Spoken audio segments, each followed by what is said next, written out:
So, Jason, tell me a little bit Yeah. about yourself. I'm born and raised here in Baltimore, Maryland. A proud graduate of Morgan State University. Used to be a former school teacher. Have three beautiful boys. Me and my wife have three boys, an 8-year-old son and twin 6-year-olds. Been doing stand-up for, it'll be 14 years this September. And got a new comedy special just dropped on Amazon on Tuesday. So, Oh, wow. That's amazing. Tell me a yeah. little bit about that album. So the album is called, so it's an album and a special, so you can listen to it, either the audio version or watch the actual special. It's called Unknown, and it's based upon, I died. I had a severe asthma attack while I was on stage, May 3rd, 2017 in Philadelphia, and actually died in the venue. So had a crazy attack, got off stage, went outside trying to, get some air and, take my inhaler. Nothing was working.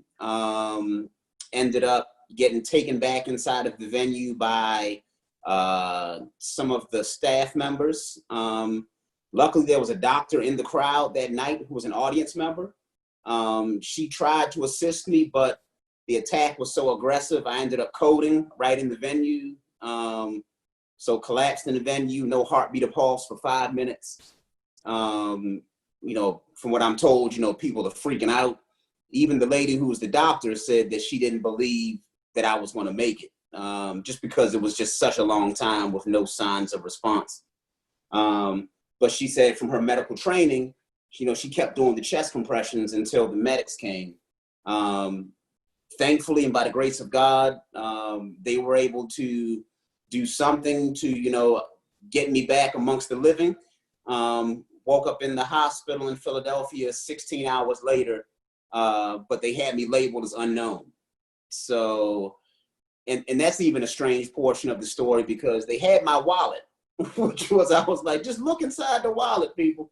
But it was a very trippy kind of experience. The first time I woke up, I didn't know where I was. I woke up in the middle of a CT scan, and there were nurses and hospital staff, around the bed doing the procedure, but I didn't know what had happened. So I woke up and I just see people above me and lights, and I freaked out and started punching, at which point I guess they sedated me. So, because the second time I woke up, I was in hand restraints.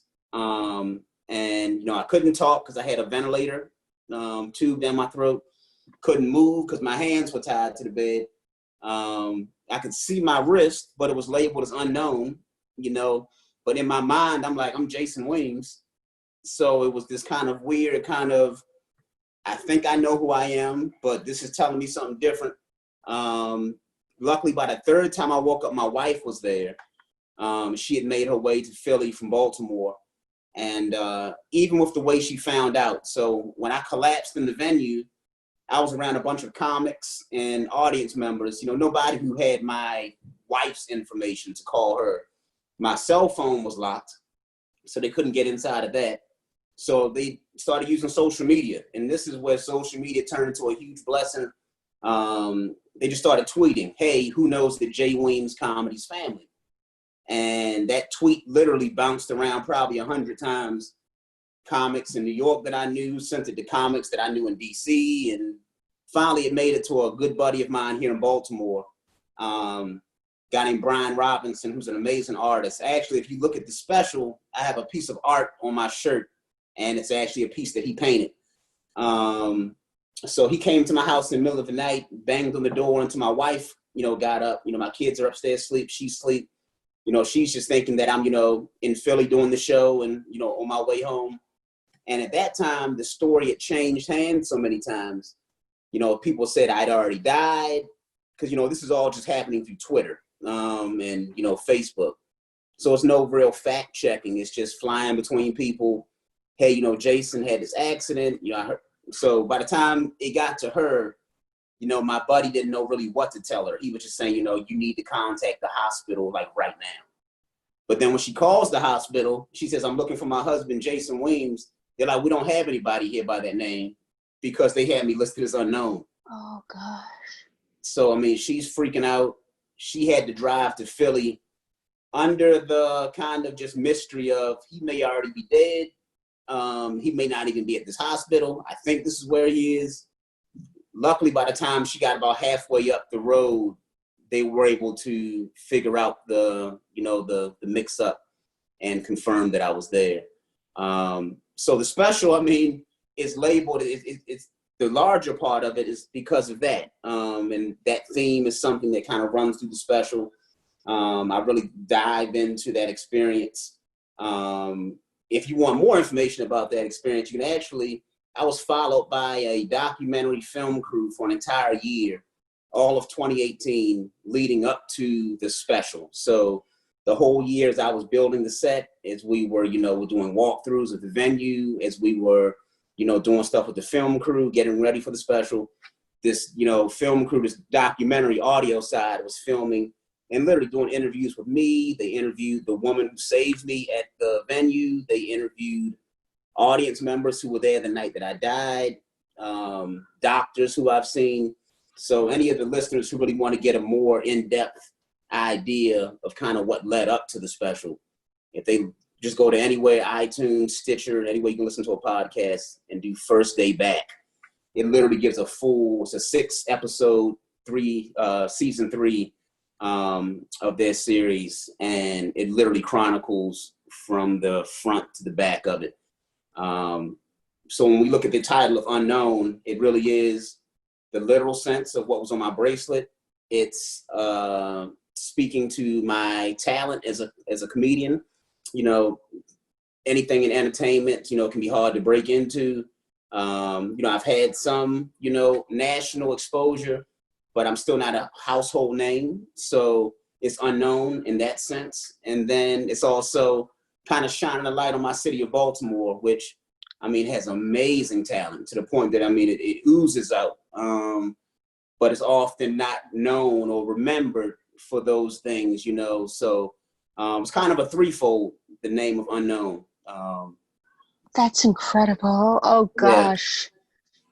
But we're so happy that you're here and you're Thank you. okay. You are okay, right? I am okay. Good. We're happy to hear that. Thank And what you. would you say was the biggest challenge about doing this special on this album? Well, the album and the special was completely self-produced. It was self-funded. So, it was a lot of money, out of our personal checking accounts up front.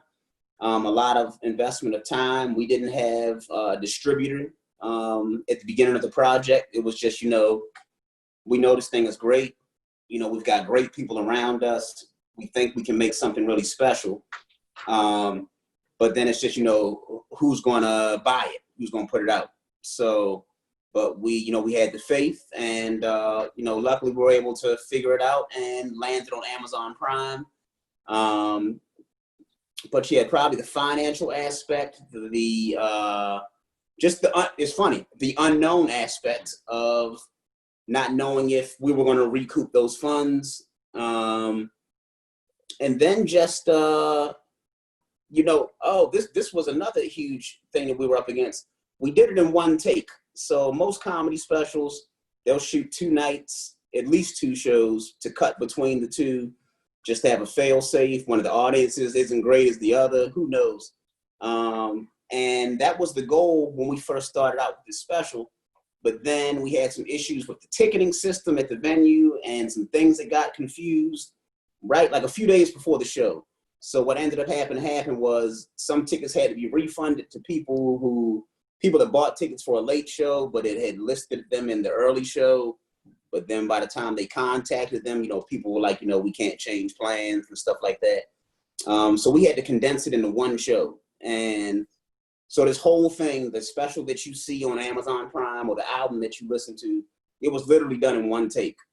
There's nothing to cut to. It's just the show. It's from front to back. It was no safety net. And the amount of pressure that added was insane, because going out of the curtain as I was introduced, I knew I had to get it as close to perfect the first time because there wasn't going to be a second turn. So yeah, I think that probably was the most difficult. If I had to really kind of zero in that, it was already a stressful situation because you have so much riding on it. But then it even kicked it up even higher, knowing that, if I flub some words really bad, if I forget some lines for some reason, like that's just either has to get trimmed completely out of the special or we got to can this thing. So wow. Yeah. And what was the most rewarding part about doing everything? I love controlling my art. I love owning my art and I love controlling it. I have a vision in my head. My wife works extremely close with me on all of my projects. She has an amazing marketing company called Audacity Group.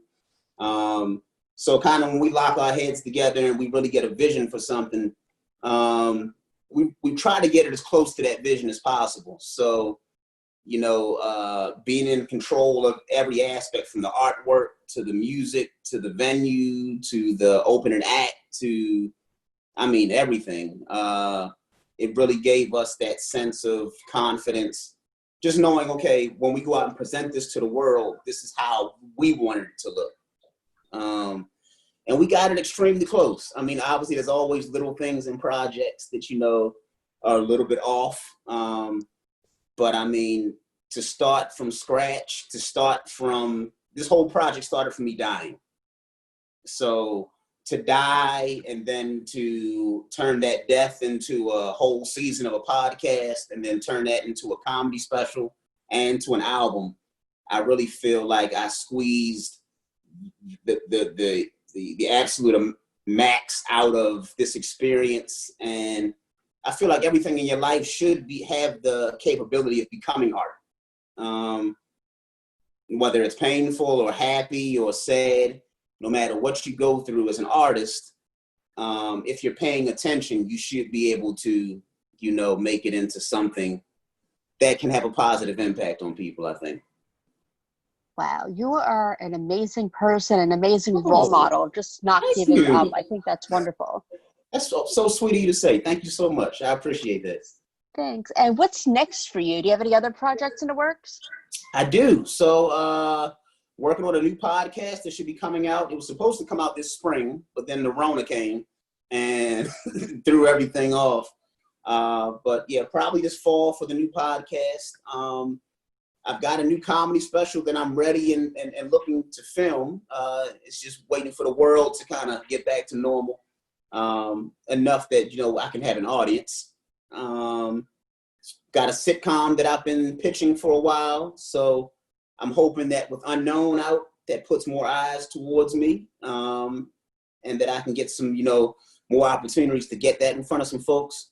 Got some books that I've been working on.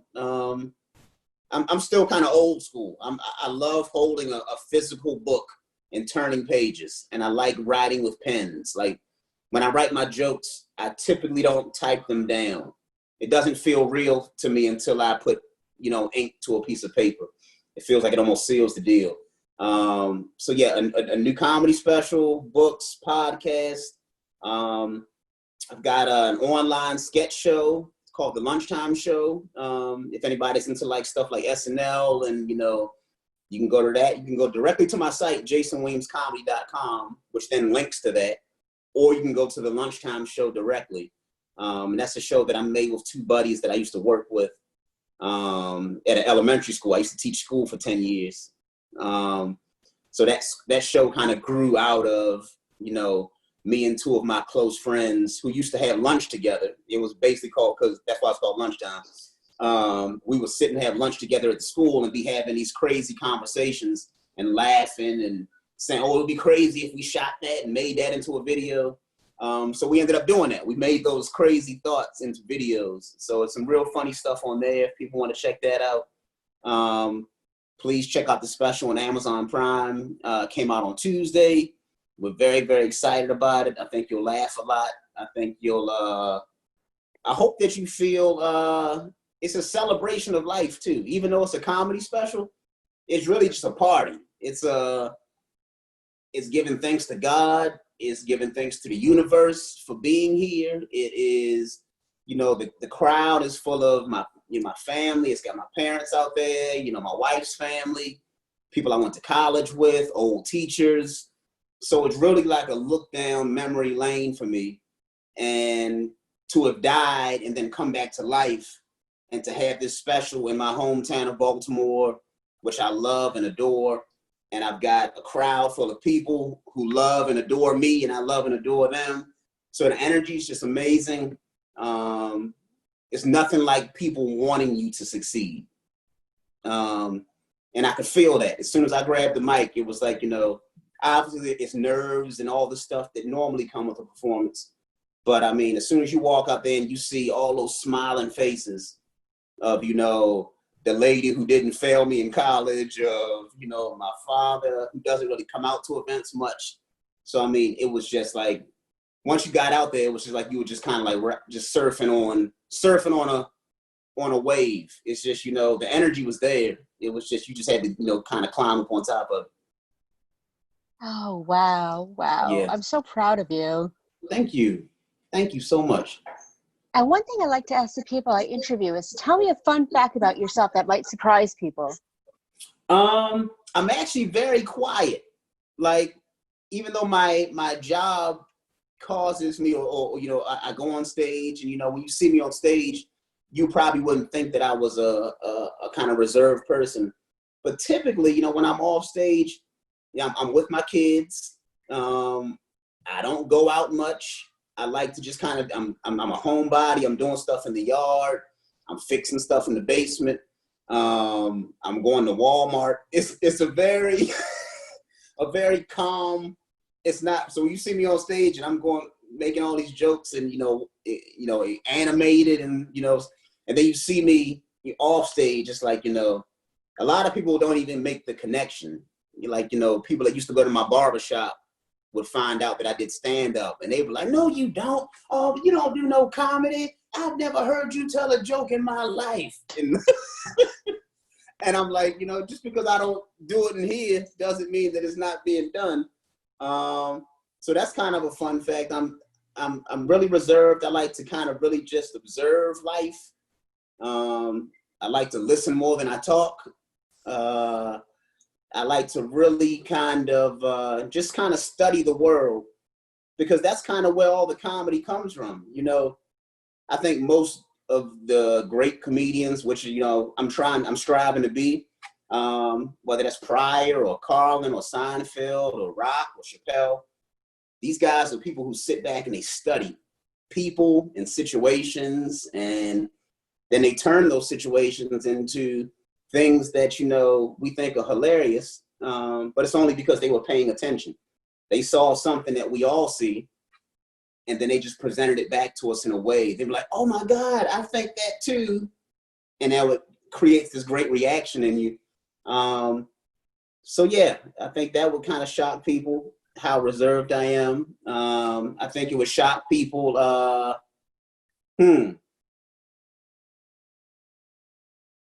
I'm a very I'm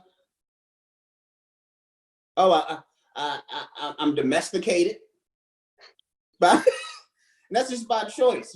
I love to cook. I prefer to do the shopping for the house. Like, my wife was like, I can do it, but it's something about walking through a grocery store that excites me. I like it. I like going through the produce section. I like I don't know. It's ever since I was younger, I used to help my mom in the kitchen when she was cooking and stuff. And, I used to go to the store with my father all the time when he would go shopping on Saturday mornings. So I think all of those things kind of stayed with me. And in some kind of weird way, it brings me some sense of peace.